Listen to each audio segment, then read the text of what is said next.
Se os seus exames voltaram normais, mas a sua ereção continua falhando, existe algo que provavelmente não foi bem investigado. Isso não é opinião, é o que eu vejo na minha prática clínica há mais de 25 anos. Homens que chegam no consultório com os exames dentro da normalidade, mas com uma queixa real, concreta, que afeta o relacionamento, afeta a autoestima e afeta a qualidade de vida. E o sistema de saúde, muitas vezes, responde com uma receita. Nesse vídeo, eu vou te mostrar o que quase ninguém investiga. Fica aqui até o final. Isso pode mudar a forma como você entende o próprio corpo. Vamos começar com algo importante. Exame normal não significa fisiologia otimizada. São coisas diferentes. E confundir as duas é onde muitos diagnósticos param. Quando a testosterona vem normal, a primeira pergunta que eu faço é: normal para quem? Existe uma diferença enorme entre um homem de 35 anos com testosterona de 320 e um de 65 anos com o mesmo número. O intervalo de referência do laboratório, ele foi construído com uma população heterogênea, não com o contexto daquele homem específico. Segundo ponto, testosterona isolada não é diagnóstico. Sem testosterona livre, sem SHBG, sem LH, sem prolactina, você tem um fragmento da história, não a história completa. E o terceiro ponto que eu preciso deixar bem claro: dar um inibidor da fosfodiesterase 5, os famosos remédios para ereção, tadalafila ou sildenafila, sem investigar a causa, é o equivalente a dar analgésico para uma fratura sem fazer raio-x. Pode até aliviar, mas não resolve. E o problema, ele continua lá. Agora, eu vou te mostrar o que eu investigo quando um paciente chega com uma ereção ruim e com os exames ditos normais. São fatores reais, fisiológicos, respaldados pela literatura. Vamos por partes. Sono. O primeiro é o sono. A testosterona é produzida principalmente durante o sono profundo, nas fases do sono REM. Um homem que dorme 5 horas por noite, cronicamente, ele pode ter uma queda de até 15% da testosterona, independente de qualquer outro fator. E não estou falando só de quantidade, estou falando de qualidade. A apneia obstrutiva do sono, por exemplo, é uma das causas mais subestimadas de disfunção erétil. Ela fragmenta o sono, eleva o cortisol noturno e reduz a oxigenação do sangue. Eu pergunto sobre sono em todas as consultas, sempre. O segundo fator é o cortisol. Cortisol é o hormônio do estresse. Em doses normais, ele é essencial. Em excesso crônico, ele é supressor. O cortisol e a testosterona competem pelos mesmos precursores hormonais. Quando um sobe, o outro tende a cair. E mais, o cortisol elevado compromete a vasodilatação periférica. Isso significa menos fluxo sanguíneo para os tecidos. Ereção é essencialmente um evento vascular. Se o sistema está em modo de alerta constante, o corpo não vai priorizar a função sexual. Ele prioriza sobrevivência.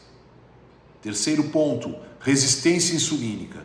Este talvez seja o fator mais subestimado em homens com disfunção erétil abaixo dos 50 anos. A resistência insulínica compromete o endotélio, a camada interna dos vasos sanguíneos. Quando o endotélio está inflamado, ele produz menos óxido nítrico. E sem óxido nítrico não há ereção adequada. É bioquímica básica. Muitos desses homens não têm diabetes, não têm glicemia alterada, mas tem insulina em jejum elevada, HOMA-IR alterado e ninguém investigou isso. Quarto, inflamação crônica de baixo grau, PCR ultrassensível, homocisteína, ferritina elevada. São marcadores simples, baratos, que estão no sangue e que raramente são pedidos numa consulta padrão de urologia. Inflamação sistêmica agride o endotélio, reduz sensibilidades aos androgênios e aumenta a conversão da testosterona em estrogênio. Isso afeta diretamente a função sexual. Quinto, SHBG, a globulina carreadora de hormônios sexuais. Quando o SHBG está alto, ele sequestra a testosterona. A testosterona total pode estar normal, mas a fração livre, a que realmente age lá nos tecidos, está baixa. Isso é comum em homens mais velhos, em quem faz uso excessivo de álcool, em hipotireoidismo, em uso de certos medicamentos. Sem medir esse HBG, você não sabe o que está realmente disponível. Sexto, dopamina. A dopamina é o neurotransmissor do desejo, da motivação, da antecipação. Sem ela, o cérebro não envia o sinal correto para o sistema nervoso autônomo ativar a resposta erétil. Fadiga mental crônica, anedonia, falta de libido, não apenas falta de tesão, podem indicar uma dessensibilização do sistema dopaminérgico. E isso tem relação direta com o próximo ponto. Sétimo, uso crônico de pornografia. Eu sei que este é um tema sensível, mas é uma realidade clínica que não pode ser ignorada. A exposição repetida e intensa a estímulos hipersexualizados pode levar a uma dessensibilização do circuito de recompensa. O homem passa a precisar de estímulos cada vez mais intensos para sentir a mesma resposta. E o parceiro real deixa de gerar o mesmo nível de ativação. Não é fraqueza, é neurofisiologia. E tem solução, mas requer reconhecimento. Oitavo, o componente psicogênico e relacional. Ansiedade de desempenho, conflitos no relacionamento, histórico de experiências negativas. Tudo isso ativa o sistema nervoso simpático. E quando o sistema nervoso simpático domina, o parasimpático recua. E é o parasimpático que permite a ereção. Não é coisa da cabeça, no sentido pejorativo. É fisiologia do sistema nervoso. Merece atenção igual. Nono ponto. Medicamentos antidepressivos, beta-bloqueadores, antihipertensivos, antihistamínicos, finasterida, alguns antiácidos, todos eles podem interferir sim na função sexual, muitas vezes de forma silenciosa. Eu reviso criteriosamente a lista de medicamentos em toda avaliação, sempre, porque muitas vezes um ajuste da prescrição pode resolver o que nenhum exame consegue explicar.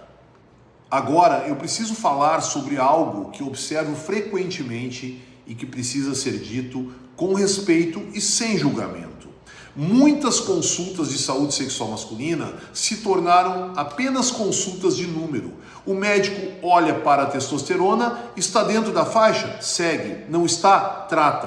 Próximo paciente. Não há um julgamento aqui. A medicina tem a pressão do tempo, tem as limitações do sistema. Eu entendo isso. Mas o problema real é que o número não conta a história. Um homem pode ter testosterona de 700 e ter uma ereção ruim por resistência insulínica, por apneia, por uso de pornografia, por uma relação que está destruída emocionalmente. E o outro pode ter 350 e funcionar bem, porque o contexto que ele vive favorece. O número, sem o contexto, é uma peça num quebra-cabeça que ninguém montou. Avaliar fisiologia exige tempo, exige escuta, exige uma história clínica completa. Não é sobre ser melhor médico, é sobre ter um modelo de avaliação que respeita a complexidade do ser humano. Na minha prática, eu adoto um modelo de avaliação diferente.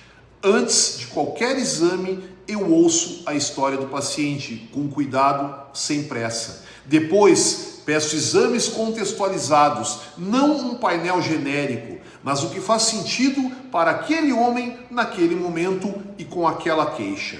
Em seguida, eu cruzo os resultados com o estilo de vida, com os hábitos de sono, com o nível de estresse, com o histórico dos medicamentos que ele usa, com a qualidade das relações. E aí, só aí eu construo um plano individual, baseado em evidências, sem fórmula pronta. Porque cada homem é um caso único e saúde sexual merece essa individualização. Ereção não é apenas função sexual, é um marcador de saúde sistêmica. Quando ela falha, o corpo está dizendo algo. E vale a pena ouvir antes de simplesmente tampar esse sintoma. Se você assistiu até aqui, provavelmente reconheceu alguma coisa que eu falei. Talvez seja a hora de uma avaliação que vai além de um número. Se esse conteúdo fez sentido para você, se inscreve aqui no canal. Aqui eu trago informação real, baseada em clínica, sem sensacionalismo e sem promessas que não existem. E se você conhece alguém que está passando por isso em silêncio, compartilhe esse vídeo com ele. Às vezes a informação certa chega na hora certa. Eu sou o Dr. Eduardo Grez, urologista, especialista em saúde sexual masculina. Até o nosso próximo vídeo.